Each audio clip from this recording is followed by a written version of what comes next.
Olá, meus amigos, muito bom dia a todos vocês. Sejam todos muito bem-vindos a essa meditação, hoje nesta quarta-feira da 20ª semana do Tempo Comum e também dia da memória de São Bernardo de Claraval, doutor da Igreja, o doutor Menífero. Por meio de sua vida, nós iremos compreender o Evangelho de hoje, né?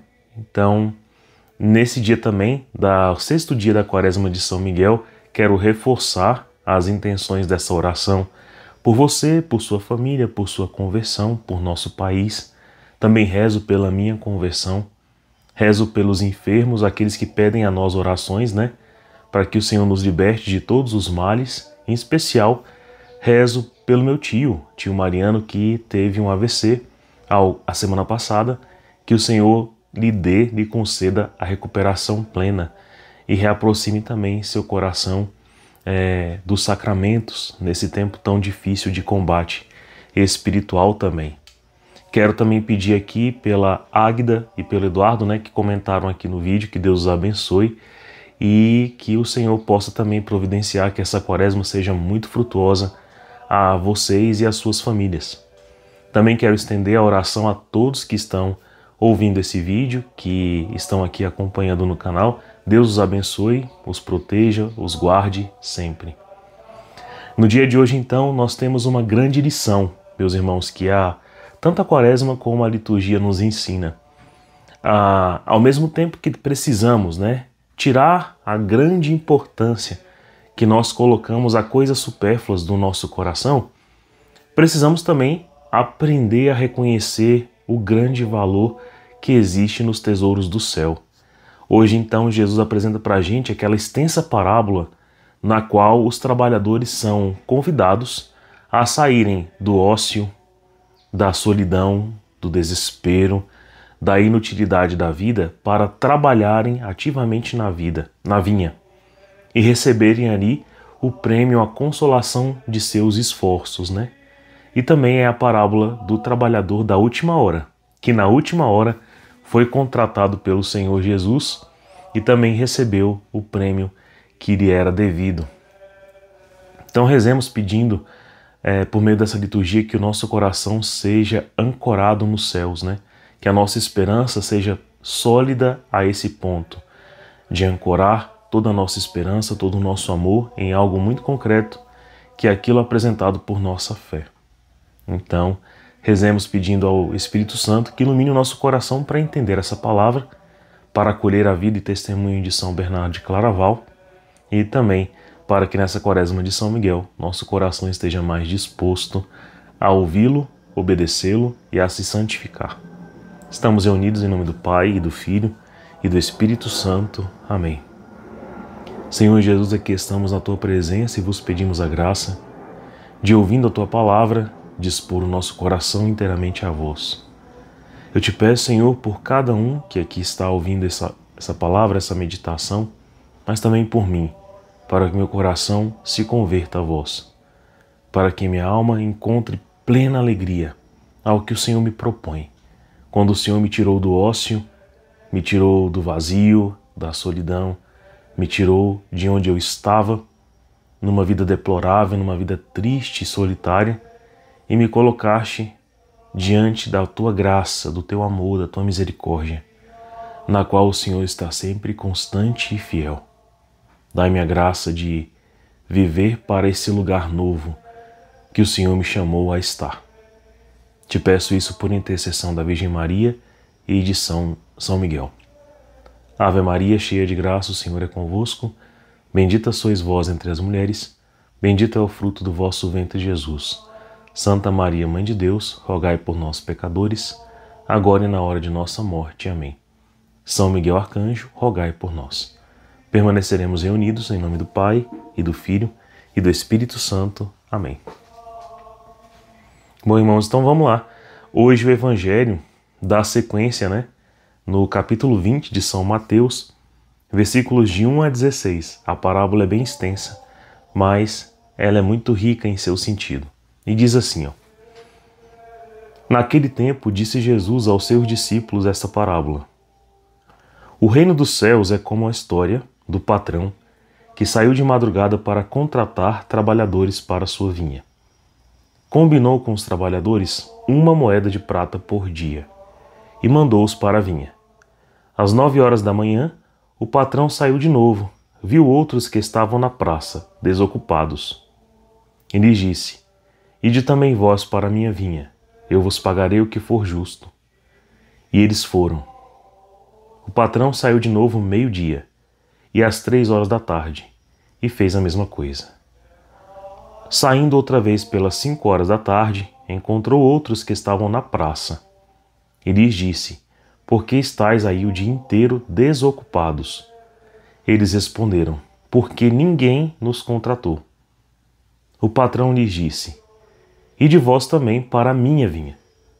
Quando chegou a tarde, o patrão disse ao administrador: Chama os trabalhadores e paga-lhes a diária a todos. Começaram pelos últimos até os primeiros. Vieram então os que tinham sido contratados às 5 da tarde, e cada um recebeu 1 moeda de prata. Em seguida vieram os que foram contratados primeiro, e pensaram que iam receber mais, porém, cada um deles recebeu 1 moeda de prata.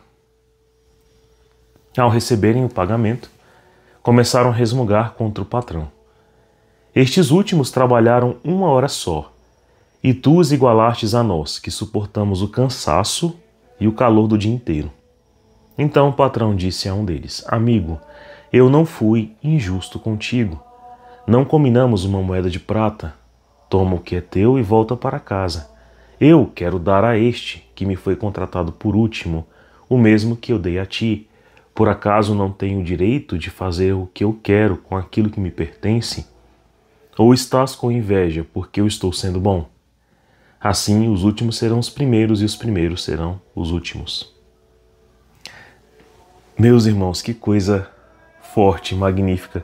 E é bom quando a gente encontra uma palavra assim, que nos provoca de uma maneira tão grande, que chega a um ponto da gente pensar em não compreender.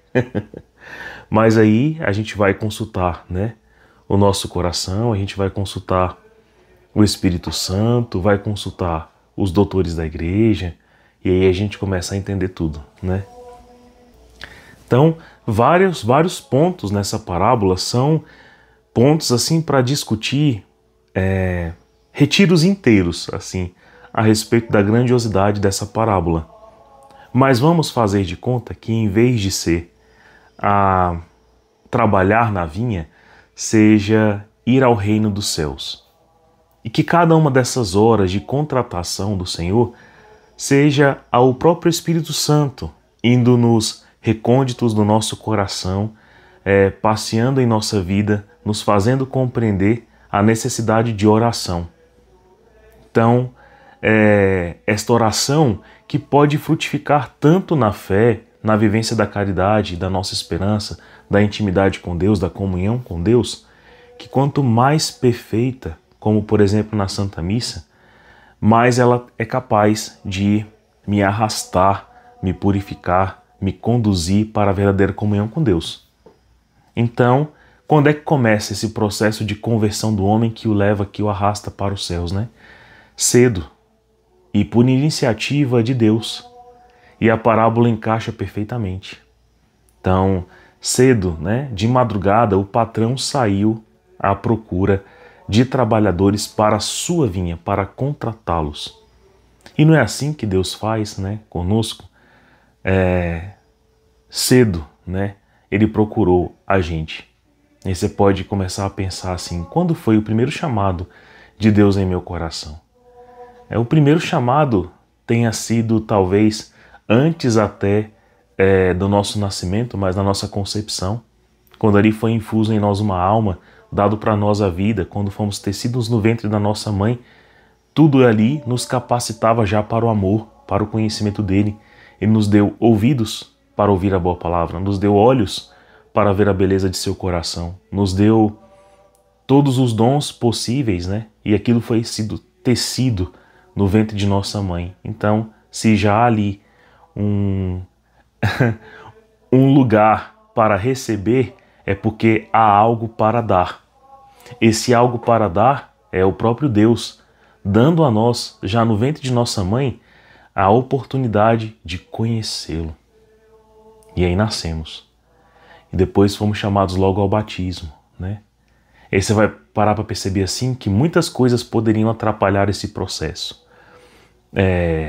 A pouca catequese de nossos pais, ou a morte, a doença, a violência em si, mas o chamado é lá de dentro, né? Lá desde o princípio, né? Conduzindo a vontade que muitas vezes os homens tentam, né, refrear em suas vidas, mas Deus foi tão vitorioso em bater a porta que você nasceu. Nascer, você nasceu. E depois disso, seu chamado continuou. Cada vez mais firme, cada vez mais audível. Hoje, por exemplo, você está aqui ouvindo essa simples meditação, essa singela meditação, mas quem está falando contigo não sou eu, não é a vontade humana, não é a capacidade de um pregador qualquer, que é o Fábio. Não é isso. É Deus aqui em oração. Você percebeu a quem nós invocamos no início desse vídeo? Pois é Deus que nos dá essa oportunidade. Então, desde cedo, o Senhor chama. De madrugada Ele chamou. Mas, nas horas litúrgicas ali, né? O Senhor continua chamando nosso coração para essa oração, para essa contratação.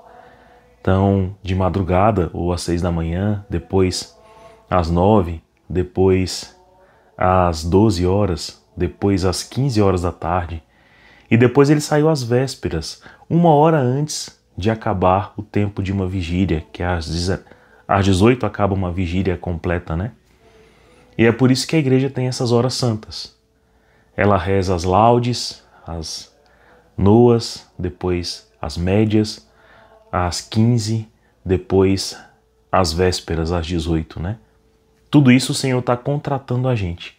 O sol vai tocando a terra, o Espírito Santo vai acordando os orantes, os monges, abades, as freiras, clarissas, aqueles que estão no claustro, padres, leigos, pais, mães de família, crianças e idosos para o louvor, né? Nos despertando para o louvor. Então, assim como o sol toca, esse que é só um símbolo para o sol da justiça, que é Jesus, que está a contratar, que está a chamar, nos desperta desde cedo. Mas veja que muitos foram encontrados no ócio, né? Uns às 9 horas estavam no ócio, meio-dia também, às 15 horas, né, na praça, às 17 horas, perdão, estavam na praça. E eles têm desculpas, ou eles não foram sensíveis de alguma maneira ao chamado. Ninguém nos contratou, ninguém nos chamou. Por isso estamos aqui, né, à toa. Então, Jesus falou: vinde para a minha vinha, né, sempre é tempo. E assim a gente vai pensar que o chamado é constante, mas o nosso tempo é breve. Precisamos responder, né? O que é constante em nossa vida é esse chamado, mas a resposta da gente, ela pode ser muito tardia. E aí você vai perceber nesse evangelho, né, que ao final, o que chegou desde o início e ali estava trabalhando debaixo do sol, né, estava debaixo do sol, ou seja, de um sol de justiça, de um sol cálido, terno, forte, poderoso, né, que nutre, que também é fonte de vida, fonte de calor. Calor esse que também pode ser interpretado como aquilo que purifica os pecados no calor, na brasa ardente, como também aquilo que aquece o coração, porque o calor também funde o metal, também derrete o pedregulho, também faz o nosso coração unir-se ao de Deus. Então, o calor do sol, ou seja, o calor proveniente do sol da justiça, que é Jesus, é caridade. E debaixo desse sol, nós somos purificados e também nos unimos a Deus. Mas, ao final, ele achava que ia ganhar mais, né? E aí ele ganhou mesmo do que aquele que chegou na última hora. E ele vem tratar com o patrão com uma certa arrogância e também um certo vitimismo e também reclamação de dizer: suportamos o dia inteiro o peso do sol e do calor, merecemos mais. Só que se você for comparar que o salário para aquele que acorda para louvar, que reza, que jejua, que se purifica e se une a Deus, é o céu. Então, o céu é algo, né, que quem decide como dar, como nos presentear, né, se numa grande mansão celestial ou se no casebre, mas no céu, é Deus. Deus é quem vai saber se vai ser à direita ou à esquerda de Jesus. Deus é quem sabe, né? Então, o céu é de Deus, é o reino dele. É ele quem decide o teu lugar lá. Mas o que cabe a nós é passar quanto tempo mais for favorável debaixo do sol da justiça, para que esse sol nos aqueça, gerando em nós comunhão com Deus, mas também nos purifique. E o homem estava reclamando. Já o outro, coitado, que passou o dia inteiro, né, até as 5 horas da tarde, quase acabando a virtude do tempo, quase desperdiçou a vida. Pois se ele demorasse mais um pouquinho, né, a responder o chamado que foi feito desde cedo, se ele demorasse mais um pouquinho, ele perderia a vida. E eu que sou médico e cuido de cuidados paliativos, como eu sei disso? Porque todos os meus pacientes são pacientes de última hora. E muitas vezes eles estão ali esperando justamente esse toque de redenção. Conhecerem a verdade e a Deus na última hora. E eu me sinto privilegiado de, às vezes, poder dizer isso aos familiares ou ao paciente quando ele ainda está de olhos abertos, quando ele ainda vê e escuta, quando ele ainda ouve a palavra, né? Então, nesta última hora, Jesus demonstra que a misericórdia de Deus é infindável e quer nos chamar ao reino dos céus. Mas a vida dessas pessoas que esperaram até a última hora, não pense vocês que ela é mais prazerosa, porque ela foi uma vida arriscada. Ele poderia ter não ter chegado até a 17ª hora. Ele poderia não ter chegado a ouvir mesmo o chamado. E aí toda aquela vida teria sido desperdício. E por mais que o homem pense, ou muitos justos pensem, que a vida dele foi cheia de prazeres na cama, na mesa, dinheiro, fama, que foi boa por isso, não é boa, porque todos que experimentam isso, e só isso, são vazios, são desolados, são tristes, são corações que não sabem ainda a dimensão do amor redentor, que não transcenderam. Veja que eles estavam desocupados, o coração estava num ócio. Foram feitos desde bebês, desde que estavam no ventre da mãe, para acolherem, para serem preenchidos, e tiveram tudo deste mundo, mas nunca foram cheios. Isso é muito triste, isso é muito desolador. Para quem aprendeu a observar a graça de estar unido a Deus. Esse aqui é o ponto de chave de entendimento para esta parábola. Quanto valor você dá à fé que você recebeu, ao chamado que te comunicou o desejo de santidade, né? Porque enquanto no nosso coração tiver aquele extremo valor pelas vantagens desse mundo, se eu calcular o tempo em que eu não ouvi, não senti, em que eu não deixei o chamado de Cristo entrar dentro de mim, desde que eu sou bebê, se eu achar que esse adiamento é vantajoso, eu estou dando valor demais ao que é deste mundo e valor de menos ao que é elevado. Por isso essa moeda dada ao fim do dia, ela é como se fosse passaporte para o céu. E nós muitas vezes damos pouco valor a isso. Queríamos a vida da última hora, que desperdiçou tudo e que quase morreu, quase foi para o inferno. e nunca foi aquecido, nunca esteve debaixo do sol da justiça, das fadigas justas, do suor justo, de viver uma vida inteira, de passar por uma jornada inteira, sabendo o porquê. Por que eu estou sofrendo? Por que eu estou sorrindo? Por que eu estou triste? Por que eu estou consolado? Por que eu amo? Por que o meu coração está cheio? Por que eu tenho sentido e propósito? Essa deve ser a grande alegria da vida terrena para aqueles que amam a Deus. Né? Saber, é simplesmente saber.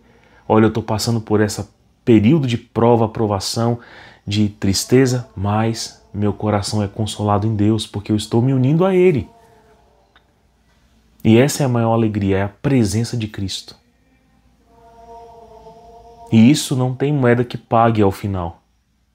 O céu é apenas passaporte para que eu continue na presença desse que me chamou desde cedo para estar ao lado dele, que me considerou desde cedo importante, que me considerou desde cedo seu amigo, que me considerou desde cedo como alguém que ele poderia dispor de si mesmo, porque Jesus dispõe de si mesmo para nos atrair. São Bernardo de Claraval entendeu muito isso. Então ele nasceu lá em 1090, século XI, nasceu na França, de uma família muito nobre. Mas aos 22 anos foi atraído pela graça de Deus, né? Ouviu o chamado, que claro, desde o princípio ele ouvia, mas aos 22 ele aprendeu a ouvir com mais atenção. Ele tinha estudado muito retórica, gramática, ele era uma pessoa muito douta, muito inteligente, né? E aí ele entrou aos 22 anos para um mosteiro formado por São Roberto, que é um fundador para a comunidade dos cisternienses, né? Deriva da comunidade de São Bento. São Roberto antes era um beneditino, vivia a regra de São Bento, mas ao perceber que no seu convento eles estavam acomodados, não queriam trabalhar, estavam dependendo demais dos leigos e perdendo o carisma e a excelência do carisma, ele se separou, né? Pediu licença, se separou e fundou esse própria comunidade de monges que viviam da oração, do trabalho, da simplicidade, da mendicância, da providência e da contemplação de Cristo. Então São Roberto foi o primeiro, mas depois teve uma sequência de monges, né, que viveram esse carisma novo chamado dos cisternienses. E São Bernardo de Claraval conheceu, né, esse mosteiro já cisterniense e dentro desse mosteiro também desenvolveu uma espiritualidade própria, fundando o mosteiro de Claraval, né? Por isso, São Bernardo de Claraval. E ele começou isso bem simples, junto com 12 companheiros, entre os quais parentes. Veja, ele foi aquele tipo de santo que atrai também os parentes, tão forte era a fé em seu coração. E aí ele foi junto com 4 irmãos e mais um tio, né? E mais 7 companheiros fundaram então o mosteiro de Claraval, que tinha esse carisma cisterniense. E a sua vida então passou a ser isso, de trabalho debaixo do sol, mas debaixo de um sol que aperfeiçoa a alma. E ele não reclamou, né? Pelo contrário, eles se viam agraciados por terem sido chamados desde cedo para viver uma juventude, uma vida adulta, uma vida madura em Cristo. E a sua rotina era essa, né? Acordar às 6 da manhã, 9, 12, 15, 18, rezar as horas, né? Celebrar a Santa Missa, comungar, adorar Jesus, trabalhar, fazer caridade e depender da caridade. Então, esta era a missão de São Bernardo de Claraval, mas muito inteligente, também foi um profícuo pregador. E seus escritos, suas pregações, tornaram-se um tesouro para a igreja, né? Que até hoje você pode acessar em seus escritos. Então, Ele prega sobre a devoção mariana, ele prega sobre a devoção eucarística, ele fala sobre a necessidade de ter amizade com Cristo, né? Constante. É dele a frase, por exemplo, que diz: para mim, nas discussões, conversas, se não for pronunciado o nome de Jesus, nada tem sentido. Isso está escrito nas Sermones, né? Que é uma cântica de mais de 2.000 versos, né? Onde se fala sobre o relacionamento com Cristo. Então, São Bernardo é muito profuso na oração e nas suas homilias, que são hoje degraus para nós, para compreendermos a vida espiritual. E além disso, ele também é um santo de espiritualidade que ajuda a alma a fazer esse caminho de ascese a Cristo. Então, assim como São João da Cruz fala sobre a subida ao monte, Santa Teresa de Dávila fala sobre as 7 moradas, São João Clímaco fala sobre os 12 degraus para chegar ao céu, São Bernardo de Claraval fala sobre 4 amores que devemos ter. Claro que o amor que nos leva à salvação é o amor de Deus, né? Que desde cedo vai lá bater na nossa porta para nos empregar, para nos tirar do ócio. Mas o primeiro amor que vem é o amor da gente por nós mesmos. Deus vai conduzindo a gente a descobrir em nós mesmos, né? Como nós somos, como somos dignos de amor, como existe ali algo feito, pensado para amar também. Depois, nós amamos a Deus. Ele vai se apresentando a nós. Mas nós amamos a Deus para nós, né? Deus nos tira do ócio, então a gente fica grato. Então a gente começa a amar Deus e o que Ele faz na nossa vida. A pregação, a reposicionar as emoções. Deus me ajudou em curas, em libertações. Então eu vou amando a Deus, agindo em mim. Deus me amando, né? Isso me leva a uma conversão. Depois, eu passo a amar a Deus pelo que Ele é. Então eu amo a Deus por Ele mesmo, né? Então eu começo a amar a Deus com amor assim, de admiração, de contemplação, de adoração, pela sua grandeza, pela sua magnitude, porque Ele é bom para com todos, né? E aí eu venço a inveja, porque Ele é bom para o meu próximo, eu venço o egoísmo, porque Ele é bom para com os maus também, para que eles sejam levados à conversão. Então eu amo a Deus pelo que Ele é, porque eu conheci Ele, e eu vou robustecendo a minha fé dessa maneira. Depois, o último amor, que é o mais maduro, né? Eu passo a amar a mim mesmo apenas por Deus. Ou seja, eu não amo mais a mim mesmo com nenhum tipo de egoísmo. Esse aí já é o santo. Eu amo a mim mesmo apenas naquilo que Deus ama em mim. E dessa maneira, tudo que eu passo a querer para mim mesmo e a nutrir na minha vida vem dele. É o que Ele queria para mim. Eu passo a dar à minha vida o que Deus quis. Só o que Deus quis, e o que Deus não quis, eu não consigo mais colocar na minha vida. Eita, isso é santo demais.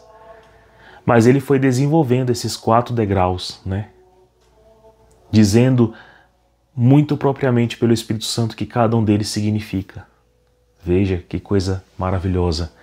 O trabalhador que olhar para a moeda e perceber que além dela eu tive a graça de ter sido chamado por Deus desde o princípio, esse sim aprendeu a amar a Deus desse jeito, né? De maneira completa. E é isso que Deus espera de nós em nossa jornada neste mundo. Agora rezaremos com a Quaresma de São Miguel, pedindo ao Senhor que nos livre, né? Do amor exagerado por nós mesmos, do egoísmo, de todos esses males que nos afastam verdadeiramente desse propósito de sairmos das praças, das vilas e recônditos deste mundo onde nos escondemos da graça de Deus. Então rezemos. Pelo sinal da Santa Cruz, livra-nos Deus, nosso Senhor, dos nossos inimigos, em nome do Pai, do Filho e do Espírito Santo. Amém. São Miguel Arcanjo, defendei-nos no combate. Sede o nosso refúgio contra as maldades e as ciladas do demônio. Ordena-lhe Deus, instantemente o pedimos, que vós, príncipe da milícia celeste, pela virtude divina, precipitai no inferno a Satanás e aos outros espíritos malignos que andam pelo mundo para perderem as almas, assim seja. Ladainha de São Miguel Arcanjo. Senhor, tende piedade de nós. Jesus Cristo, tende piedade de nós. Senhor, tende piedade de nós. Cristo, ouvi-nos. Cristo, atendei-nos. Pai celeste, que sois Deus, tende piedade de nós. Filho Redentor do mundo, que sois Deus, tende piedade de nós. Espírito Santo, que sois Deus, tende piedade de nós. Santíssima Trindade, que sois um só Deus, tende piedade de nós. Santa Maria, Rainha dos Anjos, rogai por nós. São Miguel, rogai por nós. São Miguel, cheio da graça de Deus, rogai por nós. São Miguel, perfeito adorador do Verbo divino, rogai por nós.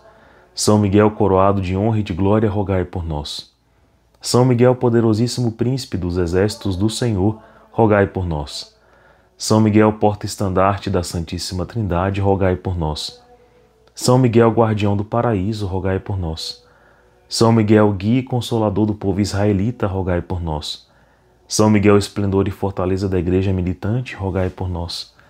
São Miguel, honra e alegria da Igreja triunfante, rogai por nós. São Miguel, luz dos anjos, rogai por nós. São Miguel, baluarte dos cristãos, rogai por nós. São Miguel, força daqueles que combatem pelo estandarte da cruz, rogai por nós. São Miguel, luz e confiança das almas no último momento da vida, rogai por nós. São Miguel, socorro certo, rogai por nós. São Miguel, nosso auxílio em todas as adversidades, rogai por nós. São Miguel, arauto da sentença eterna, rogai por nós.